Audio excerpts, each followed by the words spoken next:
Assalamualaikum warahmatullahi wabarakatuh. Selamat siang, salam sejahtera kita semua. Pada hari ini kita akan melanjutkan perkuliahan kreativitas bisnis dan inovasi dengan topik komersialisasi dan transfer teknologi. Seperti diketahui bahwa kreativitas dan inovasi itu tidak terlepas dari komersialisasi dan adanya keterlibatan penggunaan teknologi dan setiap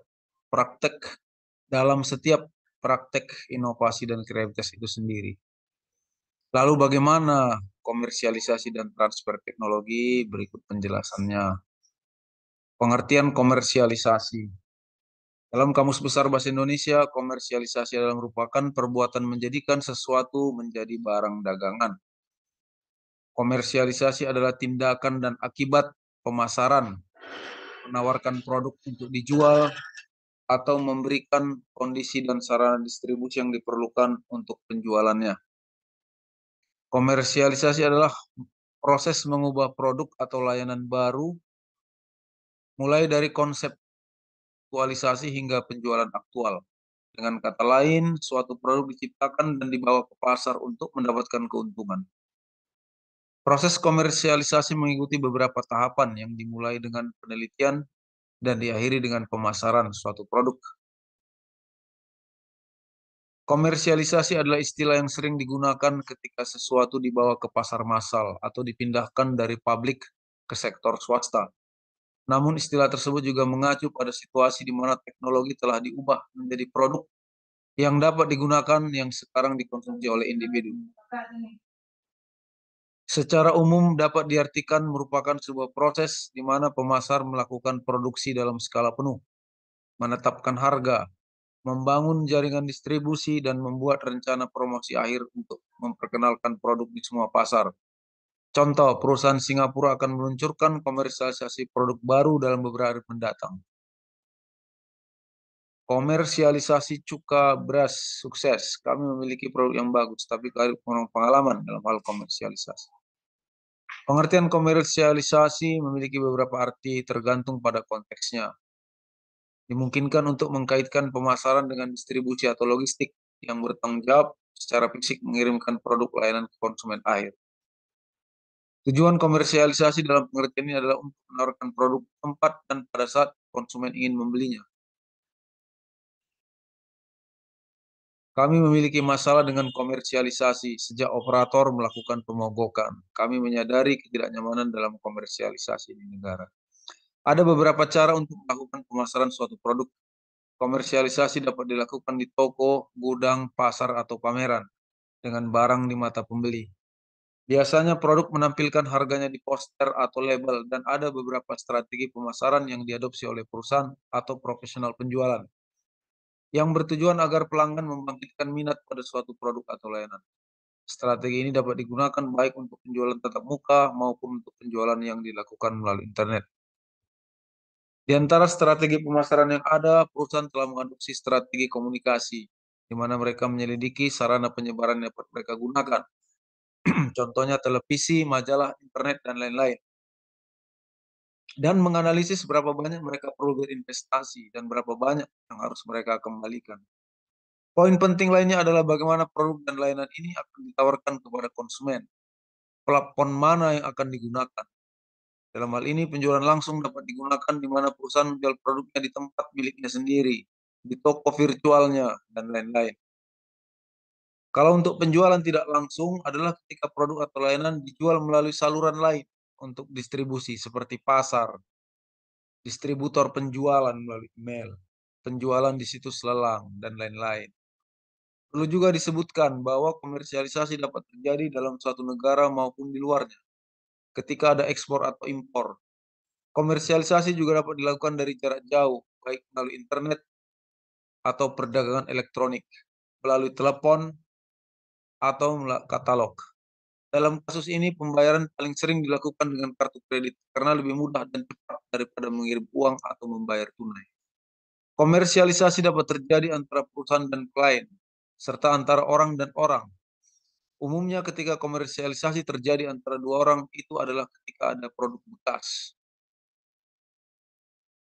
Dalam kasus toko bekas atau bazar dan sebagainya. Menurut Wikipedia, komersialisasi adalah proses memperkenalkan produk atau metode produksi baru dalam perdagangan, membuatnya tersedia di pasar. Istilah ini sering berkonotasi terutama masuk ke pasar massal, tetapi juga mencakup perpindahan dari laboratorium ke perdagangan. Teknologi dimulai di laboratorium, misalnya dari penelitian atau pengembangan produk, dan mungkin tidak praktis untuk penggunaan komersial pada masa awal. Contohnya misalnya prototipe. Segmen pengembangan dari spektrum penelitian dan pengembangan membutuhkan waktu dan uang, karena sistem direkayasa dengan maksud untuk menjadikan produk atau metode sebagai proposisi komersial yang menguntungkan. Nah, jadi komersialisasi itu ya memperkenalkan produk atau metode produksi ke dalam perdagangan ya, menjualnya di pasar. Nah, gitu. Itu dia komersialisasi. Jadi produk itu bisa berawal itu dari lab ya, dari laboratorium ya. Nah, jadi ini misalnya yang menyangkut teknologi biasanya. Laboratorium menyangkut teknologi, teknologi informasi atau juga produk kesehatan atau obat-obatan itu biasanya berawal dari penelitian di lab. Misalnya vaksin, nah ya vaksin COVID ya. Nah, itu pertama dari laboratorium, baru kemudian dikomersialkan. Kemudian juga misalnya prototipe tadi, itu misalnya mobil listrik. Nah, mobil listrik ya, itu pertama dari prototipenya. Kemudian juga alat-alat komunikasi yang canggih, handphone yang paling canggih misalnya, laptop atau komputer yang paling canggih, nah itu dimulai dari penelitian dan pengembangan ya, research and development, baru kemudian dikomersialisasikan. Nah, gitu. Di luar komersialisasi di mana teknologi memasuki dunia bisnis, dapat terjadi konsumerisasi di mana mereka menjadi barang konsumsi. Misalnya ketika komputer pergi dari laboratorium ke perusahaan dan kemudian ke rumah, ke saku atau ke badan. Komersialisasi sering dibingungkan dengan penjualan, pemasaran, atau pengembangan bisnis. Proses komersialisasi memiliki 3 aspek utama. Yang pertama, corong. Sangat penting untuk melihat banyak ide untuk mendapatkan satu atau dua produk bisnis yang dapat dipertahankan dalam jangka panjang. Yang kedua adalah proses bertahap. Setiap tahapan memiliki tujuan utama dan pencapaian sendiri. Yang ketiga, sangat penting untuk melibatkan pemangku kepentingan utama sejak dini termasuk pelanggan. Nah, jadi dalam riset and development itu sangat penting untuk melibatkan pemangku kepentingan yang terutama pelanggan ya. Nah, saya ingat dulu ada produk rokok ya, produk rokok jadi diuji coba dulu. Belum ada mereknya, masih kotak kosong warna putih, kemudian kita diberikan cuma-cuma satu bungkus untuk kita coba, baru kita eh, jelaskan bagaimana rasanya gitu. Itu pernah saya alami ya, melibatkan pelanggan. Usulan komersialisasi satu produk dapat menimbulkan pertanyaan. Kapan meluncurkan? Faktor-faktor seperti potensi kanibalisasi penjualan produk lain dari vendor, persyaratan apapun untuk peningkatan lebih lanjut dari produk baru yang diusulkan, atau kondisi pasar yang tidak menguntungkan dapat menunda peluncuran produk. Kemudian tempat meluncurkan. Vendor potensial dapat memulai pemasaran di satu lokasi atau di beberapa kawasan atau di pasar nasional atau juga internasional. Sumber daya yang ada dalam hal modal dan kapasitas operasional dan tingkat kepercayaan manajerial dapat sangat mempengaruhi mode peluncuran. Vendor yang lebih kecil biasanya diluncurkan di kota atau wilayah yang menarik, sementara perusahaan besar dapat memasuki pasar nasional sekaligus. Peluncuran global umumnya tetap menjadi milik konglomerat multinasional karena mereka memiliki ukuran yang diperlukan dalam menggunakan sistem distribusi internasional. Misalnya produk Unilever, Procter and Gamble, dan sebagainya. Masuk juga mungkin produk Indomie ya, Indomie, Aqua ya. Perusahaan multinasional lain mungkin menggunakan strategi negara utama dalam memperkenalkan produk baru di satu negara atau wilayah. Misalnya Colgate. Nah, ini Colgate ini apa nih? Pasta gigi ya, Colgate. Kemudian siapa yang ditargetkan? Riset dan uji pemasaran dapat mengidentifikasi kelompok konsumen utama. Kelompok konsumen utama yang ideal harus terdiri dari para inovator, pengadopsi awal, pengguna berat, dan atau pemimpin opini. Ini akan mendorong adopsi oleh pembeli lain di pasar selama periode pertumbuhan produk. Kemudian cara meluncurkan. Calon vendor harus memutuskan rencana tindakan untuk memperkenalkan produk yang diusulkan. Rencana yang dibentuk dengan menjawab pertanyaan di atas. Vendor harus mengembangkan bauran pemasaran yang layak dan menyusun anggaran pemasaran yang sesuai. Kita lanjutkan, komersialisasi menggerakkan ekonomi karena perusahaan dan orang terus-menerus menjual dan ingin menjual sesuatu. Pemasaran ilegal dikenal sebagai proses penjualan yang terjadi di luar hukum, dalam hal di mana mereka tidak membayar pajak. Tujuan komersialisasi di bidang ekonomi adalah mendapatkan laba atau keuntungan. Berikutnya, pengertian komersialisasi teknologi adalah salah satu dari bentuk aktivitas yang membawa inovasi teknologi ke dalam dunia bisnis. Jadi melibatkan inovasi teknologi dalam bisnis kita. Dengan adanya proses komersialisasi teknologi ini, maka akan menghasilkan keuntungan bagi penemunya dengan mengaplikasikan di dalam kegiatan produksi.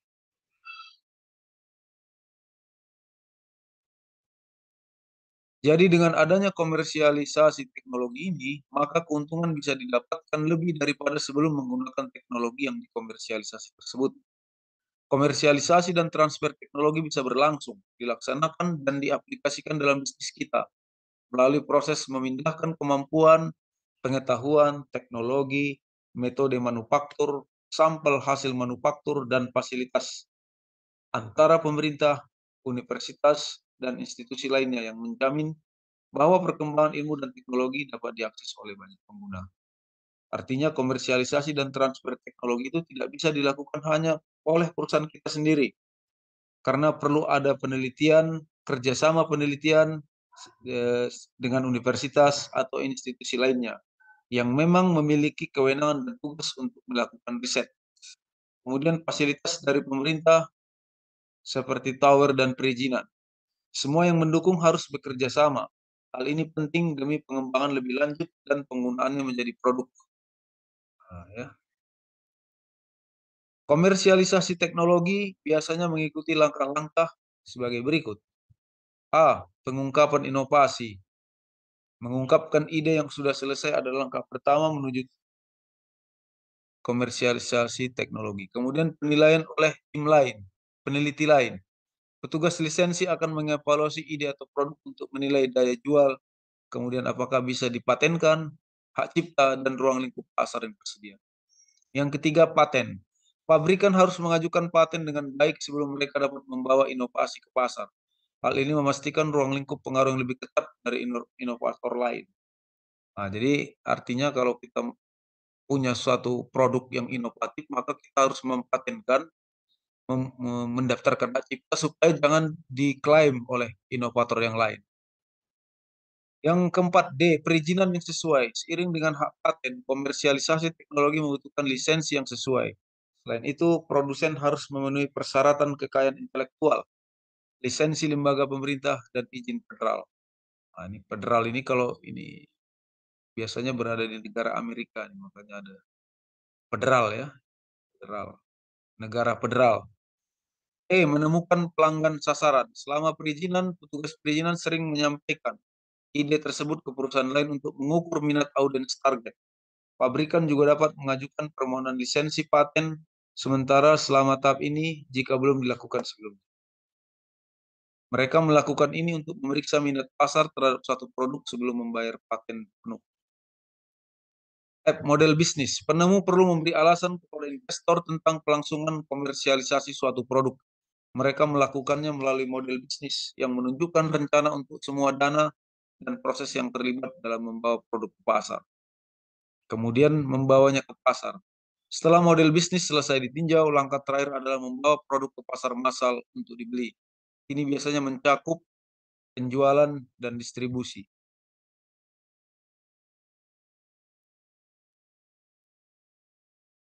Nah, kita masuk topik selanjutnya yaitu transfer teknologi. Hal-hal yang perlu diperhatikan dalam transfer teknologi adalah perangkat organisasi atau organware, yaitu semua yang terkait dengan unsur organisasi perlu dialihkan disesuaikan dengan teknologi yang ada saat ini dengan teknologi yang akan digunakan di masa yang akan datang. B. Perangkat manusia, yaitu dengan melakukan upgrade skill, pelatihan ya, pendidikan, pelatihan, manajemen dan capacity building, SDM lainnya yang ada di perusahaan tersebut. Nah, jadi perangkat manusianya juga harus ditingkatkan. C. Perangkat alat dan mesin atau technoware. Ini perlu dialihkan dan terus diupgrade. Semua alat dan mesin yang akan dilahirkan sebagai suatu kesatuan dari teknologi baru yang akan digunakan. Contoh yang pernah kita alami adalah teknologi TV analog menjadi TV digital. Nah, maka semua perangkatnya harus disesuaikan dengan kebutuhan teknologi saat ini. D. Perangkat informasi, metode, cetak biru, prosedur, dan analisis infoware. Hal-hal ini harus terus di-upgrade dan ditransformasikan serta harus diupdate selalu. Peranan transfer teknologi dalam perkembangan teknologi. Inovasi tidak akan berjalan tanpa transfer teknologi. Kalau diabaikan justru akan menenggelamkan perusahaan. Tidak bisa mengikuti perkembangan zaman dan akhirnya bisnis akan terabaikan. Bisnis juga akan mati ya, bisnis akan bangkrut. B. Tidak ada pengembangan tanpa transfer teknologi. Setiap transfer teknologi yang dilakukan harus punya prinsip-prinsip transfer teknologi yang sesuai dengan visi dan misi perusahaan. C. Pemilihan teknologi berdasarkan korelasi antara kebutuhan dan sumber daya. Jangan sampai melakukan sesuatu hanya berdasarkan keinginan atau idealisme kita sendiri. Namun harus juga dilihat berdasarkan kebutuhan konsumen dan menyesuaikan dengan sumber daya yang dimiliki. D. Teknologi impor diterapkan setelah diadaptasi dengan kondisi lokal. Jangan seluruhnya diambil. Misalnya penerapan yang terjadi di Amerika atau negara lain langsung diadopsi. Padahal perusahaan tidak bisa menerimanya. Seperti teknologi 5G. Di negara-negara maju sudah digunakan. Namun di negara kita belum bisa, belum mampu. Karena masih banyak smartphone yang belum bisa akses 5G. Perbaikan imitasi dan perbaikan impor harus dilakukan tenaga terlatih lokal. Perusahaan harus punya tenaga terlatih yang diusahakan dari karyawan atau dari bangsa sendiri. Artinya perlu ada pelatihan-pelatihan atau upgrade skill, capacity building, SDM yang dimiliki. Tenaga asing harus memberikan training yang efektif. Hal ini untuk menunjang poin E di atas, melatih tenaga lokal. Kemudian pembagian transfer teknologi. Transfer horizontal, yaitu teknologi yang sudah ada diterapkan dalam sektor produksi yang bersangkutan. Perpindahan itu terjadi dengan perantaraan penggunaan unsur fisik, mesin, peralatan, perlengkapan, komponen, blueprint manual, serta unsur informasi. Proses perumusan pengetahuan, cara produksi, cara pemasaran, dan cara pengolahan. Kemudian yang kedua, transfer vertikal. Dalam hal ini teknologi yang sudah ada diproses melalui penelitian dasar, penelitian terapan, dan pengembangan menjadi suatu teknologi baru atau teknologi yang disesuaikan. Ruang lingkup transfer teknologi. Lingkup internasional, yaitu antar negara maju, antar negara berkembang, atau antar negara maju dan negara berkembang. B. Lingkup intranasional, yaitu antar industri dan antar perusahaan. Prinsip daripada transfer teknologi yaitu pertama, pemilihan teknologi harus ditentukan berdasarkan korelasi antara kebutuhan nasional dan sumber daya lokal yang dapat dilakukan. B. Teknologi impor diterapkan setelah diadaptasi dengan kondisi lokal. C. Perbaikan imitasi dan perbaikan teknologi impor harus dilakukan oleh tenaga terlatih lokal. D. Tenaga asing dapat memberikan training yang efektif bagi pengembangan SDM. Contoh dan penerapan di perusahaan. Komersialisasi. Komersialisasi memiliki peran penting dalam mempertahankan ekonomi suatu negara. Contoh yang bagus adalah kasus perawatan kesehatan di negara AS. Komersialisasi perawatan kesehatan adalah masalah umum di AS, karena sebagian besar entitas swasta menjalankan perawatan kesehatan untuk keuntungan finansial, alih-alih disediakan oleh pemerintah federal. Jika laboratorium mungkin menggunakan pembukti, katakanlah untuk keperluan industri, mereka dapat mengkomersialkannya untuk penggunaan rumah tangga secara luas. Proses komersialisasi berbeda tergantung pada jenis produk yang dibawa ke pasar, tapi prosesnya mengikuti jalur yang serupa. Metodologi mengubah inovasi teknologi menjadi produk atau layanan komersial biasanya mengikuti langkah berikut. Yang pertama, ide dan penelitian. Yang kedua, perkembangan. Kemudian pemasaran dan penjualan. Komersialisasi membutuhkan modal yang luar biasa, bahkan sebelum investor dapat mulai memverifikasi bahwa suatu produk akan berhasil. Namun khususnya margin keuntungan yang luar biasa. Untuk alasan ini, bioteknologi telah melihat lonjakan investor dalam beberapa tahun terakhir. Komersialisasi kesehatan ya, yang baru-baru ini vaksin COVID. Nah, dengan munculnya penyakit pandemi COVID, maka perusahaan-perusahaan farmasi internasional investasi ya besar-besaran di bidang pembuatan vaksin. Nah, sekarang COVID-nya sudah berakhir. Nah, jadi apakah investasi itu sudah kembali modal atau sudah kembali?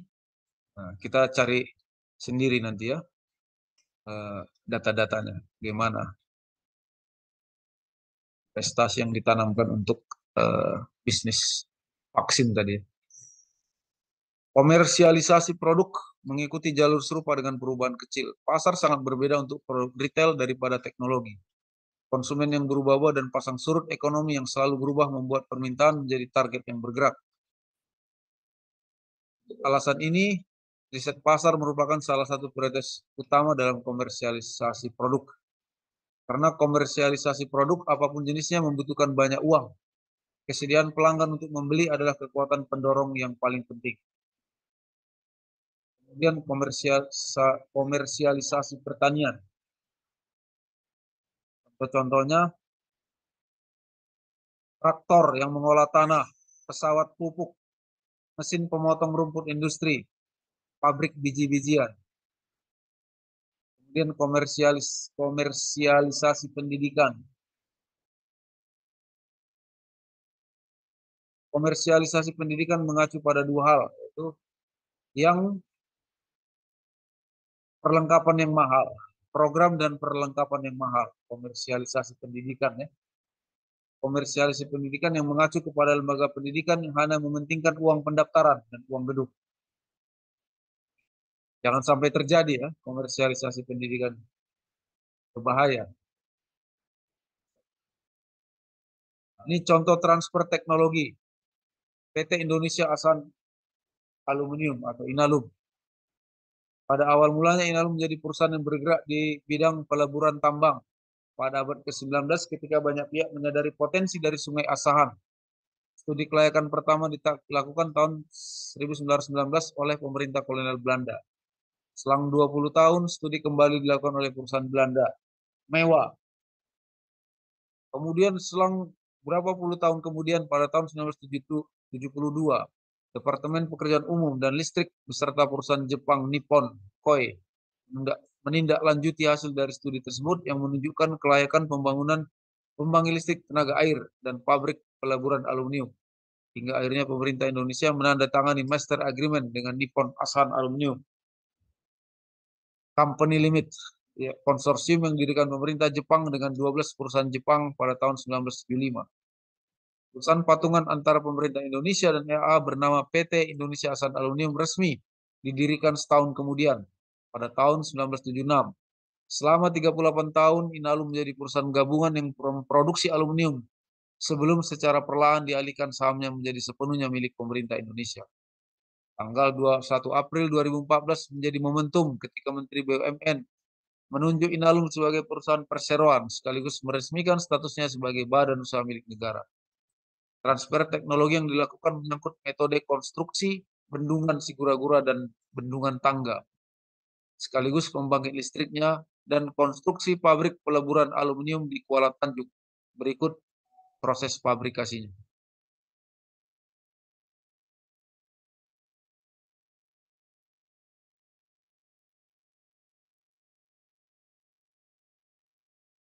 Kemudian selanjutnya Toyota Motor Manufacturing Indonesia merupakan contoh industri otomotif yang telah melakukan transformasi teknologi.